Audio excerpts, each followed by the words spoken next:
BRS working president KTR Janagama జిల్లాలో పర్యటించారు. ధాన్య కొనుగోలులో జరుగుతున్న జాప్యంపై నిరసన తెలుపుతున్న రైతులకు తన మద్దతును ప్రకటించారు.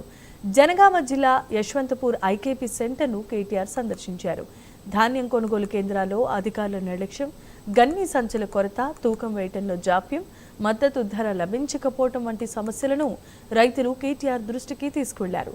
మార్క్ఫెడ్ నుంచి ప్రభుత్వం 22,000 కోట్ల అప్పులు తీసుకొచ్చింది.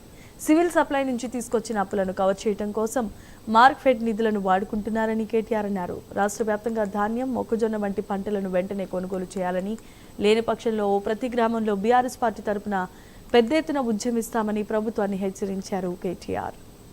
వాస్తవం ఏంటంటే ఇవాళ ఈ రాష్ట్ర ప్రభుత్వం మార్క్ఫెడ్ ద్వారా 22,700 కోట్ల అప్పు తెచ్చింది. కానీ 22,700 కోట్ల అప్పు వీళ్ళు సివిల్ సప్లైస్ కార్పొరేషన్ లో చేసిన స్కామ్ వల్ల ఈడికెళ్లి పైసలు అటుమలుపుతాను. ఏదైతే వరి కొనుగోళ్లకు సివిల్ సప్లైస్ కార్పొరేషన్ అనే సంస్థ ఉంటుందో, మార్క్ఫెడ్ ఏమో మొక్కజొన్నలు కొంటది, సివిల్ సప్లైస్ కార్పొరేషన్ ఏమో వరి కొనాలి, వడ్లు కొనాలి. కానీ ఇలా పరిస్థితి ఏంది?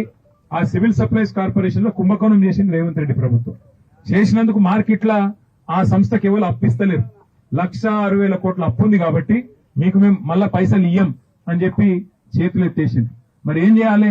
వడ్లు పండించిన వాళ్ళు ఎక్కువ ఉన్నారు కాబట్టి మార్క్ఫెడ్ ద్వారా పైసలు తీసుకొని, లోన్ తీసుకొని ఈ పైసలు అటుమలిపి మొత్తానికి ఏదో కొన్ని రోజులు టైం పాస్ చేద్దామనే ఆలోచనలో ప్రభుత్వం ఉన్నది.